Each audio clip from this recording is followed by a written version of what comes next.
Okay, thank you for coming, and we'll now call to order the Tuesday, September 20th, Truth and Taxation meeting, Public Information, Truth and Taxation. Thank you, Mayor Ryan. Good evening, members of the council, and welcome everybody that's here tonight, braving the cold weather. So we are glad to have you here. Tonight, we will be discussing the proposed 2023 budget and 2022 pay 2023 property tax levy for the city of Nisswa. So again, welcome to everyone. My name is Jenny Max, and I'm the city administrator here in Nisswa. Tonight, I will go through a brief presentation regarding our budget and our levy for the upcoming year. Then the city council will have an opportunity to hear from the public, any comments or feedback you'd like to provide them regarding the budget and levy. When it's time for your comment, please come up to the podium, or you can sit at the desk up front here as well. Please state your name and address and limit your comments to 3 minutes or less. We have time to get through everyone. The final approval for the budget and levy will be at our regular meeting, which is tonight at 7 p.m. under new business. So the purpose of our meeting tonight is to fulfill a state requirement that provides that taxing entities hold a public hearing regarding the upcoming levy and budget for the following year. This meeting is not intended to discuss your individual property valuations or classifications. If you have questions specific to your property, you can contact Crow Wing County Land Services anytime, and they can work with you on your questions. I will talk through the presentation a little bit about just the broad impacts of what we've seen with the increase in valuations citywide, but not specific to your properties tonight. There are a couple documents that I have made available for you. You probably noticed them on the table in the entryway, the 2023 budget summary and our tax impact model. And I will explain each of those in the presentation. Those documents are also on our website, cityofnisswa.com. And I wanted to take a moment and plug the opportunity that you can sign up for notifications for a variety of pages on our website that allows you to subscribe to our pages, and you'll be notified when we upload new documents such as city council agendas, packets, finance information as well. This presentation is also on our website. Tonight, I will go through our budget process and talk a little bit specifically about our general fund budget, because that is the impact with which we generate the property tax revenue and how that applies to our general fund. We'll talk about our levy and valuations from a big picture perspective. So our budget process from a city council perspective starts in June every year, sometimes even earlier than June, but we spend a good 6 months discussing the budget in a variety of ways. We start kind of high level with our strategic plan and establishing what the goals and the priorities are from a council perspective for the upcoming year. Then we spend the next 3-4 months talking about salaries and benefits for staff, hearing from departments individually on their own presentations about the things they'd like to do for the upcoming year and the services that we need to provide. And then in September, the council determines what information they have at that time and where they want to set the preliminary levy. In October and November, we continue to work on the budget process to determine any final information that we need to finalize, such as if we have union contracts that aren't settled yet by September. Hopefully those get settled before the end of the year, and we would incorporate those actual figures into our budget. So oftentimes the preliminary levy is just where are we at this point in time, and where can we set it so that we have room to maneuver over the next couple of months. So it's a maximum levy that can be set. It can't be raised after September, but it can be lowered. So in September, the council set our preliminary levy at 19.11%, which is a significant increase over the current year. However, there were a number of unanswered questions that we were still working through with respect to the budget parameters and details that the council wanted to have more time to work through. So the 19.11% is what is reflected on your proposed property tax statements that the county mailed to you in November. Since then, we have worked through a couple additional budget workshops, and the council has directed staff following those conversations to set a final levy recommendation at 12%. So we're about a third lower than where we were in September. And so you can kind of use that as a gauge to look at your individual tax line for the city of Nisswa and cut that by about a third, and that's where you would be at this point. That reflects an 8.46% increase in our final general fund budget, and I'll talk about the difference between those as well. Tonight in December, we're here to approve the final levy and hear comment from the public. A new document that is on our website, it's in the council packet tonight that will be approved as part of the budget, is the citywide budget and capital improvement plan. And I just wanted to highlight this because it's a new document that we have this year. It includes a history of Nisswa, our comprehensive plan, our strategic plan, our citywide budget for all of our funds, our general fund, our enterprise fund, non-major funds, our debt service, so the bonds we have issued for the city, and then our capital improvement plans. We have spent a significant amount of time over the last couple of years talking about our long-range capital improvement plans for our equipment, for our buildings, for our public infrastructure, and how do we plan to fund those appropriately and make sure that we have that roadmap for the council, for staff, and for the public to know how we're going to tackle those big major purchases as well. I just wanted to highlight the strategic plan briefly because this is something that we've spent a lot of time talking about, and it's a way for the city to link our comprehensive plan, which is that kind of broad visioning document of the city, with our annual budget and give us really actionable items to implement each year with the resources we have. And so the goals with the strategic plan primarily is how do we maximize the services we can provide with the revenues we have? And how do we provide that roadmap for the council, for staff to implement and to explain to the public? We hope to expand business in an efficient and purposeful way. So how do we do that thoughtfully in keeping with the aesthetic, and as much as everybody loves Nisswa for a certain, that feeling that you get when you're in Nisswa, and how do we keep that going forward, but allow our businesses and how does our community grow thoughtfully year over year? So getting into some of the budget specifics. Governmental budgeting is a little bit unique in that we have to match up the revenues and the expenditures from our activities into what we call funds. And so we have three major categories of funds and then a lot of subcategories within that. So for our governmental funds, we have our general fund and our debt service fund. Our general fund are all of those typical things that you would see when you expect government services. So city clerk function, elections, finance, utility billing, planning and zoning, police, public works are all some of those categories that you probably utilize on and off throughout the year or interact with in different ways.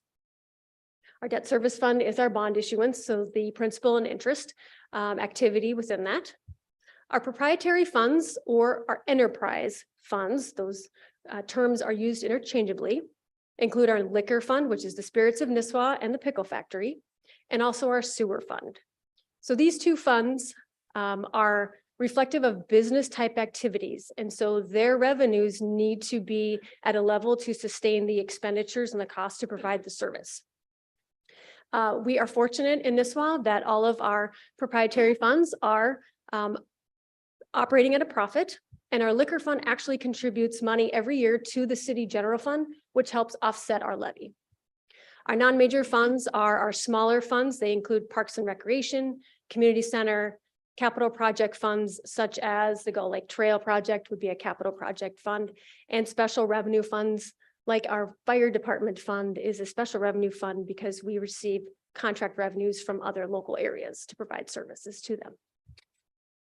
My presentation will focus on the general fund to meet the statute requirement, and also that is what is impacted by the property tax levy. So from a very, very high level budget summary, the top half of the screen reflects the 2022 current budget.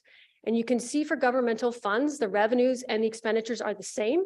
So we have a current balanced budget for this year. This is where our general fund is housed again, is within that governmental fund category. And for 2023, we are proposing another balanced budget reflecting an 8.46 overall budget increase.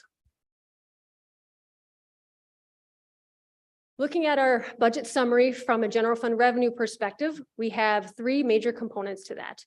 85% of our general fund revenues come from the levy, as in property taxes. We do generate some fees for services. That is roughly 8% of our general fund revenue budget. So things like permits, fees, charges for services, things like that, that all groups together to be about 8%. And then the remaining 7% is the transfer from our liquor fund that I mentioned a few minutes ago. For 2023, that is budgeted at $265,000. From a general fund expenditure perspective, we can look at it a couple different ways. This graph represents the expenditures by category.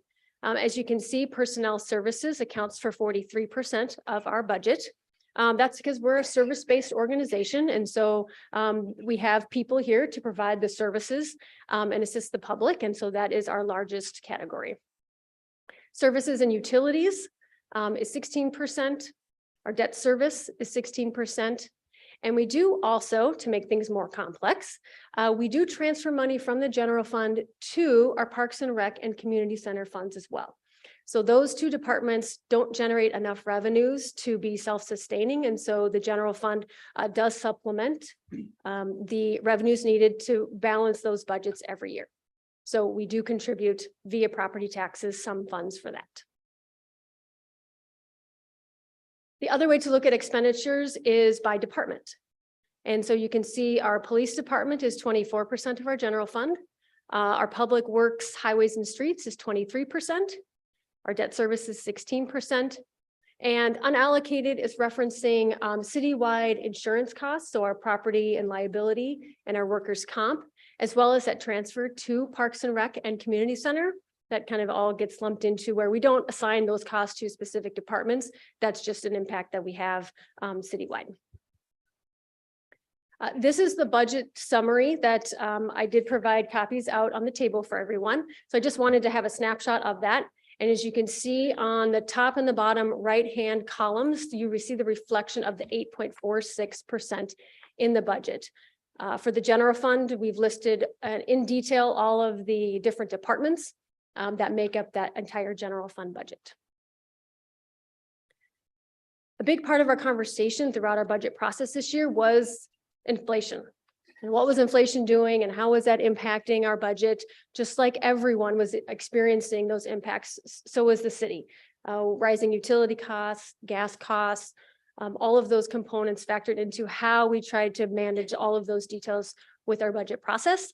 I just put this here as a reflection of the year. When we started in June, we're at 9.5%, and it's gone down a little bit over the past few months, but it's still not anywhere near what we're used to seeing.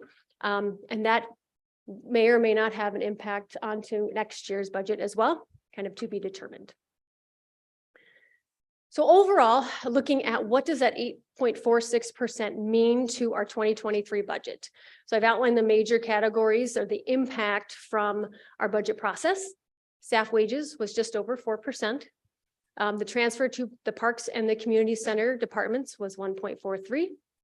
We had two 1% increases, county and state road projects, and insurance, again, property liability, workers' comp, increase in utilities costs, and some other costs that get kind of included in there.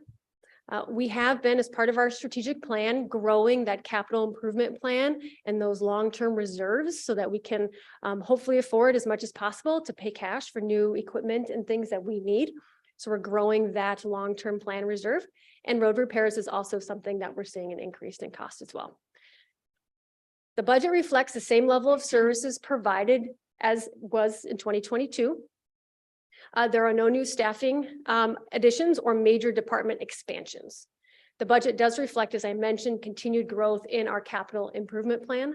That is also a big portion of that Parks and Community Center transfer, as we're trying to be more intentional with funding more of those future needs. Playground is wearing out, and how do we pay for that going forward? Things like that. So in September, like I said, we set the preliminary levy at the 19.11%. In October, November, the council worked towards a final levy recommendation, and we're here tonight to talk about a final 12% increase. You have your property tax statements. Everyone has received those, and tonight we are at our meeting. This is just a 10-year look back on our levy history. The thing I wanted to point out, and the last component of my presentation, is really talking about what the property tax values, the property valuations, has impacted, how that's impacted the city, countywide. I know everyone has probably heard about that, but we're seeing a 35.8% increase in our valuations for 2023, and that's significant. So the other document I provided to everyone is what we call the tax impact model.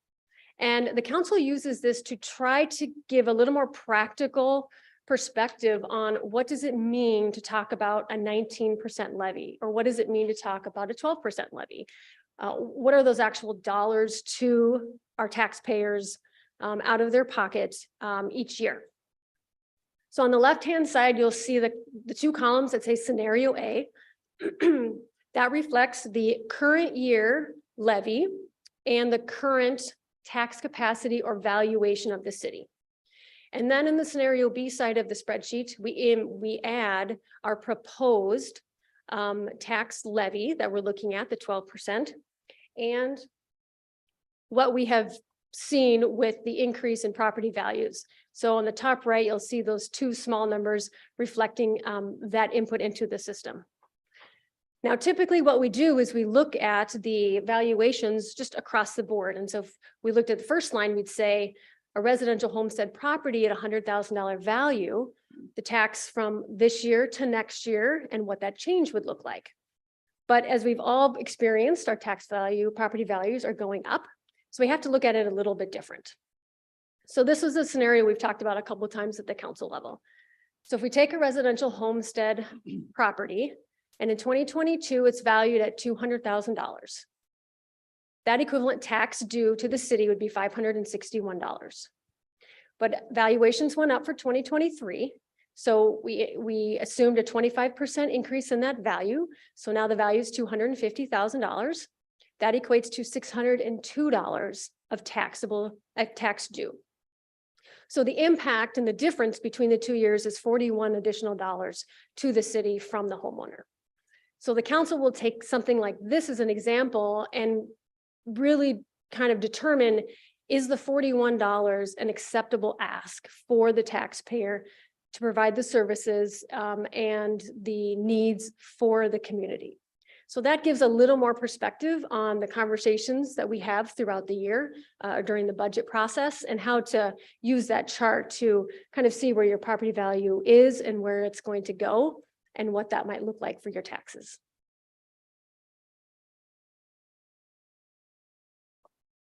I like to provide this slide every year just to look back on the history and see if we're consistent year over year. We've consistently been the 5th lowest tax rate in Crow Wing County. We're the 2nd lowest when comparing like cities. In April, when we had our Board of Appeal meeting with the county, they informed us that for 2023, we are exceeding the $1 billion taxable estimated market value amount, which is significant, but you can see here on the chart just the growth in the valuations over the last handful of years. The other impact that this has, the variable that's really hard to articulate when looking at tax statements, is the change from 2021 to 2022 with respect to how much of the pie our residential and seasonal properties have citywide compared to the commercial properties. So we're seeing growth in our residential and seasonal properties, and we're seeing some shrinkage with the commercial properties. And that means that resident homeowners and seasonal cabin owners bear a larger portion of the city tax levy as a result. That's based on real estate activity and what's been happening the last few years. So I went through that really quickly. I'm happy to answer questions as you have comments or questions for the council as needed, but just to recap, our preliminary levy, what's reflected on your property tax proposed statements, was the 19.11%. Our final levy recommendation for tonight is 12%, reflecting a general fund budget increase of 8.46%. I will stand for questions and give the public an opportunity to address the council and provide feedback and comment. And I will leave this information here. If you would like to follow up with me or Maggie anytime about questions, please feel free to do that. Thank you. Thank you. So now we'll have a time for public comment. So if anyone would like to come up to the podium and just state your name and address, and then try and keep your comment to about 3 minutes, and we'll answer your questions the best we can. Yes, sir.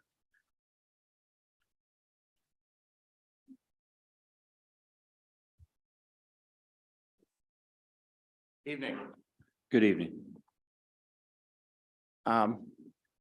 I commend the council for going after a balanced budget. I think that's rare in government these days, so good for you. And we've heard about how the taxers are looking at the whole thing. So I'm kind of one of the taxees that would like to let you know what goes on with us. My name is Don DeLine. I live at 22472 Camp Lincoln Road. And is anybody here on the council living on retirement pay? So I'm talking for you tonight too, all right, Don? We're kind of in the middle. You need to balance your budget based on us. That's where you're going to get your income from. The people who are sitting here, I don't know, maybe you're filthy rich, I'm not. I'm one of the guys who just lives up here most of the year. I don't come up for 2 months and then leave. Don't have a big income. I live on Social Security and military retirement pay. That's it. Now, the problem is that this year I'm balanced because I may have to sell. And every time you squeeze me a couple of percent, if I can't get a reverse mortgage this year, my property is gone. I can't afford it. And we've been on Lake Hubert since 1946. And so I'm going to have to say goodbye. I applaud you coming down from 19 to 12%. Makes good sense. My Social Security will go up by 8.7. My military retirement, if I'm lucky, 4 to 5%. So you're gaining on me. You're taking a little bit more of what I've got every day. I'm 80 years old. I'm probably not going to go back to work anytime soon. So at any rate, I'd just like to say that when you're doing this, I would love it if you would reassure us that you have taken into consideration that many of us who are your most loyal citizens, who are here year round, plowing the roads, doing what we need to do to keep our property together for the next year, we're on fixed income. And while you may raise yours to meet your budget, my budget remains the same, my income remains the same, and when you take part of my budget away, I lose stuff. So maybe I'll be here next year to commend you again on a balanced budget. Maybe I won't, but at any rate, think about all of us out there, the taxees that are just trying to make it. So that's all I have. Thank you. Thank you, Don. Thank you.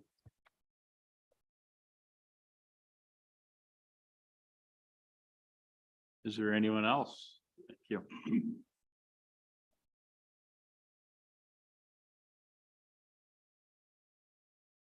Hi, Monica Anderson, 22500 Camp Lincoln Road. First of all, this was great. I'm really full-time resident here now, so I'm very interested in this. And I saw the exodus from Minneapolis. A lot of people decided to live here. I think our city has a long range challenge, which is how do we grow? Because we have to. And we got Baxter growing, and Brainerd is becoming the new Maple Grove and St. Cloud. And yet, how do we also keep Nisswa, which we all know what that means? It's mostly a lake. And then there's all kinds of Grandview. And then there's all of us.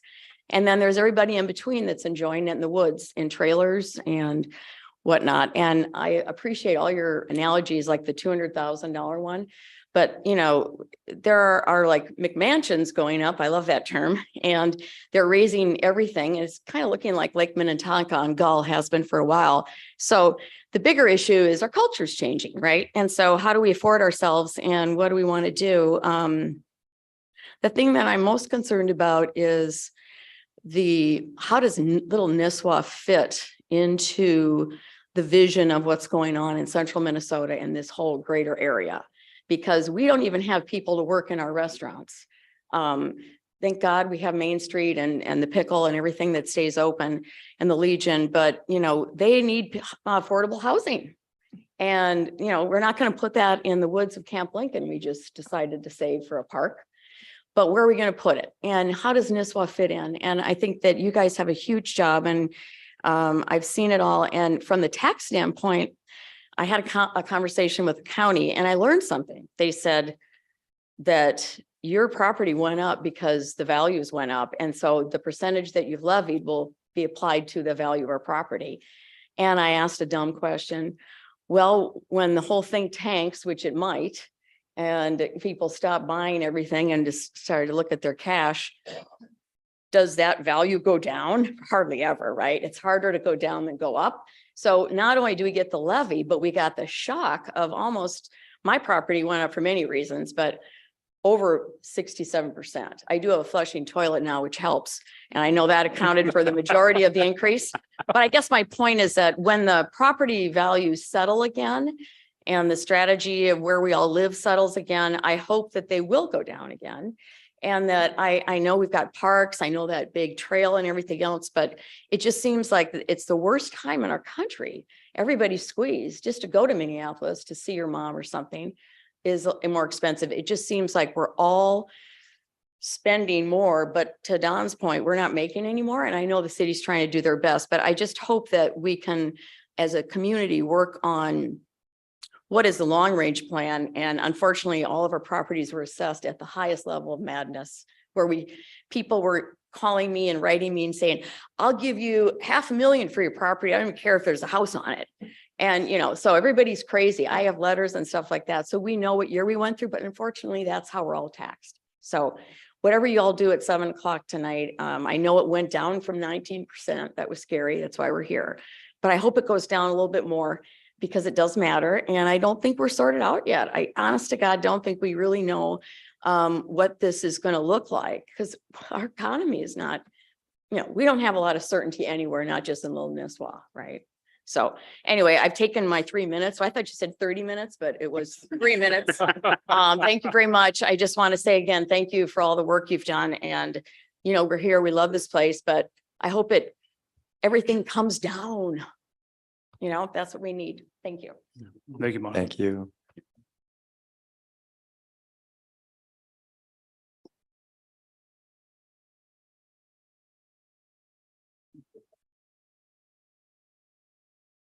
Good evening. I'm Julie Krause. I am on Round Lake, Briarwood Lane.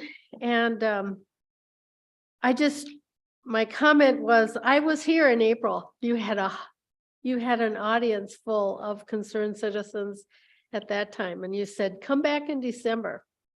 Well, there's a few less people. They're concerned. 19% off the top is a real concern, because I know the game of government budgeting. You can set your levy and you can go down. 19% was a steep decision. I'm concerned about that. It doesn't make 12% look better to me this evening. My question is, you know, you talked about developing a savings plan for capital expenditures. What is in the plans? Is that listed on the strategic plan? Is that listed on the website? May I? Yes, please. Thank you. Yes, the the capital improvement plan, we are building that out department wide. So every department is working through a plan for their equipment, for buildings, if they have some, and then our infrastructure, like our roads and sewer and things like that. That is in that citywide budget document that I referenced. So all of those spreadsheets, it's the very last portion of that document. Okay. So you can see the detail by department and the costs associated for where we're at this point. Okay, thank you. Yep. I And think one other thing I that would say too, if you pull that up on our website and look at it and you have questions on it, please feel free to contact staff. I'll probably question. contact some of you. That's fine too. You can do that too. That's who I will contact. I think the other thing when we were here in April, you talked about the strategic and comprehensive plan. I was disappointed to see that there isn't a lot of funds put towards streets. We talked I think we talked a little bit about that. And my challenge back to you as a council is the counties usually have a 5-year plan laid out for their roads. And again, because I haven't looked on the website, but is that part of the comprehensive and strategic plan? Yes, it is. We go in 5-year cycles. Well, it's actually a little more than 7 years. Okay. We do a bond, a 5-year bond. And then when this bond that we're currently on, which I believe is up in 2025, we will have identified the next series of roads, that bond number, and then what can be done with that number. And we just keep that rotating forward. According to our public works director, who's been doing this for quite a while, we're getting approximately, I want to say he said 40 years out of roads, most of our roads, because what we do is we tear them up from the bottom up and we redo the bed and then we resurface them. We don't just put lay a top cover over the, grind up the top and lay a new one. We do it from the road bed up. So we've been getting about 40 years out. That's the current plan we have right now. That's always reviewed, and that's done with the Public Works Committee. Councilman Utsiner manages that committee. And so that is our current road plan, as well as other road, there's always that discussion going on. So yes, to your answer. Thank you. Yeah.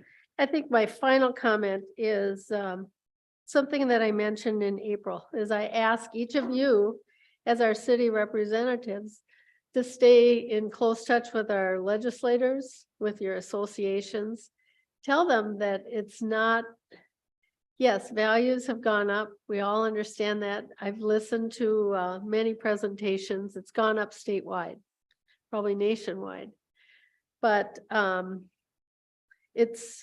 it's a problem when we're sitting on the surplus that we have right now. So I ask you to speak to your associations and your legislators, because they have to hear us out. Thank you. On that note, I can let you know that I got an email today from League of Minnesota Cities. It's one I get all the time. I think we all get it. And I was notified through that email that in the upcoming biennium, there will be less money allocated by the state projected at this point. Less money allocated from the state for rural road development than there was the previous millennium. And yet we're sitting on the surplus you mentioned. So contact representatives yourselves as well. And I can assure you that I will be. So I plan to walk Yeah. in February Oh. and network with them in February. okay. So yeah, it was But- interesting when I saw that, thinking of the surplus we're sitting on, and yet rural roadway. It illustrates rural versus metro, Yes, it does. very much so. Yeah. And a lot of the metro lives in the rural area today. Yes. Thank you.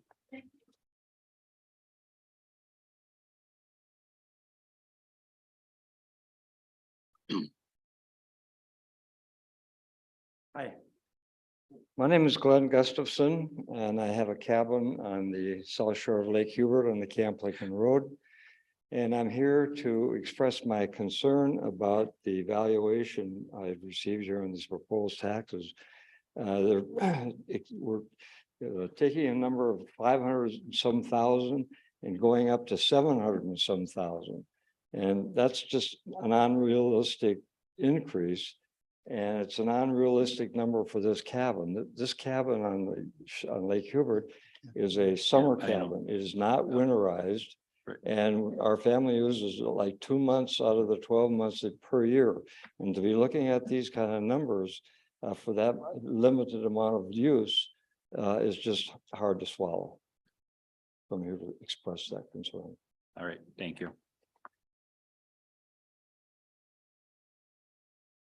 Yeah, I know. Yep, I can certainly just comment again to please contact Crow Wing County. They can help you with your valuation questions. Yes. Yeah. Thank you. Good evening. My name is Kent Wilkening. I live at 25201 Birch and Pine Lane. My wife and I bought our property up here 5 years ago with the intent of retiring up here, which I did. I retired a little over a year ago and we moved up here permanently. You know, in the 5 years that we've had our place, and I don't want to be a complainer, but our road doesn't get taken care of by the city. It doesn't get plowed. It doesn't get maintained. None of the neighbors on there that have lived there longer than we have, if they've always said it, never has. So I maintain it myself, do the plowing. The 1 year we came up here, had we had a fire, the fire trucks would have never gotten to it because the snow had, you know, drifted in so much. So I opened it. I hired a company to come in and blow it out. So if at least we had a fire, the fire department could come and take care of it. So that, you know, is one of the things, you know, we're paying a lot of taxes for very little. What and don't get me wrong, I retired from law enforcement. I had 41 years. The last 22, I was a sheriff in Nobles County. So every year at this time, I was sitting in the chair on the hot seat, just like you guys are, answering about my budget and my increase. But for the past 10 years, I was asked by my county board to keep a 0% increase, which with just wage increase alone, I couldn't do. But as my spending, I kept my spending at a 0%. The only increase I had in my budget were the things that I had no control over, the wages. And I would hope that you as a council are asking your department heads to do the same thing. Keep your spending, you know, as level as you can. I understand if you have unions here for your police department, there's not much you can do. If they get a cost of living, you have to, you know, go with that. But ask your department heads to keep their spending at a level, you know, from 1 year to the next, to try and keep your levy from going up. And like I said, I understand. I did that for 22 years. But like I said, me as a taxpayer right now, I really don't see that I'm getting a lot of benefit by paying the taxes here. I know we have a police department, fire department. You know, last year there was times that Lower Roy Lake Road didn't get plowed at all. My wife would go to work at 7 in the morning, come home at 5 at night, and it wasn't plowed at all. Like I said, I'm not going to complain. We lived with it. We moved up here from Southwest Minnesota, where there is no snow because the wind blows it away. But like I said, I just ask that you make sure that all department heads are watching their budget very close, and that you're spending the money wisely. And if you're looking at projects within the city to improve things or whatever, that you look at the tax increment financing that you can go through the state, and maybe put a 2% or whatever the percentage is on a sales tax to pay some of those costs and those projects, because a lot of the things that I believe the city of Nisswa does isn't so much for the permanent residents, but for the people that come up here in the summertime to enjoy this lovely town. And if you can use that tax increment financing for any improvements or projects, that takes the property tax burden off the people that live here. Thank you. Thank you. Thank you.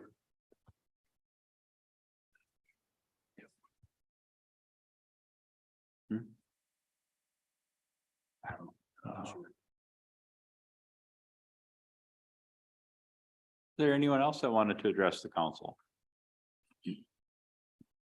Okay.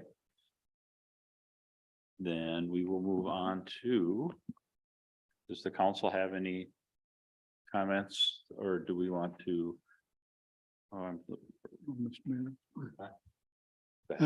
From the street addresses that were given by many of the people attending tonight, it sounds like down by Lake Hubert and Old Camp Lincoln Road and Briarwood, it's a hotbed down there, right? I live right around the corner from you. I'm the same with you. I lived in the Twin Cities area and moved up here 12 years ago. Get away from everything, and it would have caught up with me again. There's a lot of things going on in the last couple of years. How can I say this nicely? You get what you vote for. Sometimes you don't like the people you put in. They don't do the things you want, and then the people that you want to get in don't do things that you want them to do either. So it's kind of a catch-22. When I moved up here 12 years ago, bought my house, I was happy with it the way it was. And now it's almost tripled in value according to the county. So I'm in the same boat with you. I'm retired. Income is not easy to get up here. A lot of things going on. I'll give you some, one point I want to make is that over the years that I've been on city councils in various locations,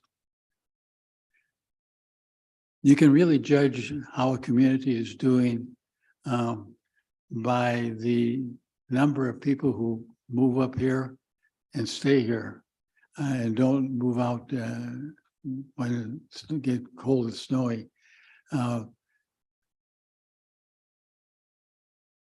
Well, I won't say anymore. I'll get in trouble. I'll get in trouble. But I'm glad to see people out. I really expected to see only one or two people in the audience tonight. Normally, that's what happens. People don't take advantage of the meetings set up by the city. They don't ask questions. They just wait till the property tax statement comes around, and then they wonder what happened. So I'm glad to see that you're here and you're taking advantage of the opportunities that you do have.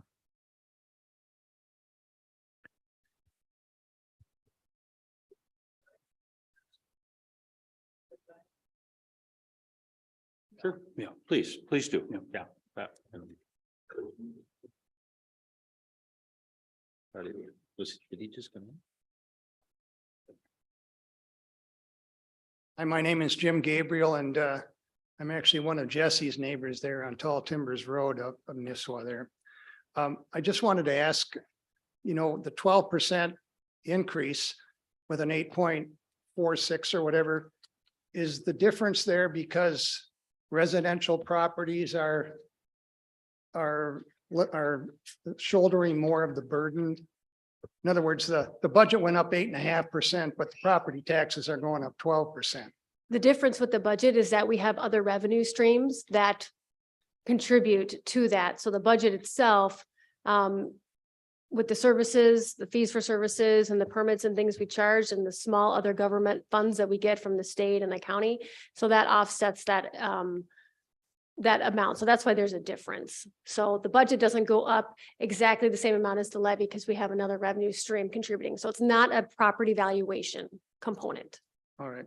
And then the other comment I'll have is that obviously 19.11%, that's a big number, but 12% is still a big number. And it's not, it's kind of like the federal government that says, okay, we're reducing the budget deficit. No, they're not reducing the budget deficit. They're reducing by the amount by which they're going into debt. So what we're talking about here is that we're going to decrease it from 19%, but you're still going to go up 12%. And that's significant. And, you start compounding this type of a number over years and years, and I've been here 20 years.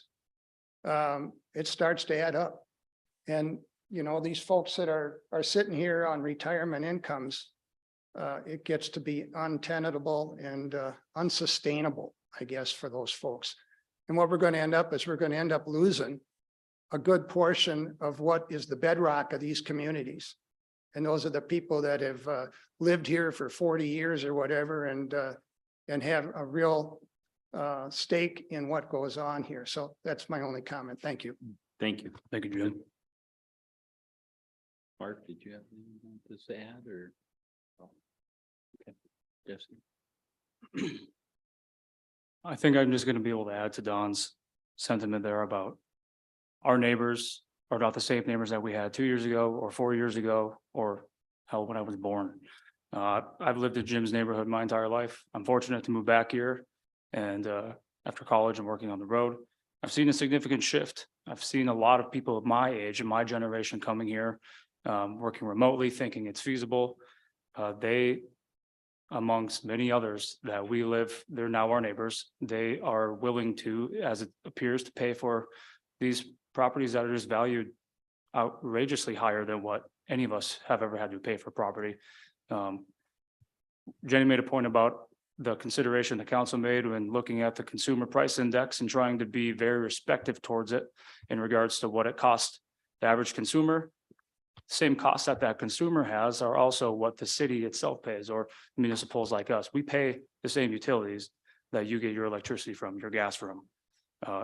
All of our plow trucks pay the same amount in diesel price as anybody else that's driving a diesel truck or an unleaded truck. We're very conscious to these things, we're respectful to these things. It is difficult. I hope you understand that everybody sitting up here, our tax valuations go up as well. We have to swallow that pill just as much as we ask those to bear that burden with us and vice versa. So being as difficult as it is, I think it's a common consensus that we hope to do our best in the years to come with the new councils that'll come here to try to be as respectful to those that are within the city to keep it moderate. And if the possibility presents itself, we will do our best to bring it down. There are no guarantees. Everything is uncertain. We do know that there's a very tough economic environment out there. We're conscious to it, but I'll leave it at that. Thank you. My comment is, I echo what Jesse and Don have said. We did, again, I think that the evaluations that the county laid on most of the property, if not all the property across the county, was absolutely ridiculous. But I got stuck with it too. There's no way that I would ever pay for my home what they say it's worth on taxes. But as my mother said to the county assessor many years ago, my property is worth what I can get for it. It's not worth what you think it's worth. So, but we're all stuck with this, the system. It's how it is. I share your concerns. We all do, believe me. And this is not an easy decision for us to make ever. We do not like it. But with given where the economy is and everything else and what we're paying, as Jesse said, this was something none of us took lightly or take lightly. I want to thank everybody for coming here tonight for this truth and taxation. This is the kind of feedback that we and staff need in order to, as we go forward, so that, we all know that, we work for you. So hopefully everybody, we trying to keep that in mind when we make those decisions. And I know the five of us up here do. So again, thank you for coming here tonight for this. We have a meeting at 7. So if there isn't anything else, then I'll motion to adjourn. Motion. Second. All in favor? Aye. And we'll adjourn at 7 o'clock for a regular council meeting. And okay, so 10-minute break.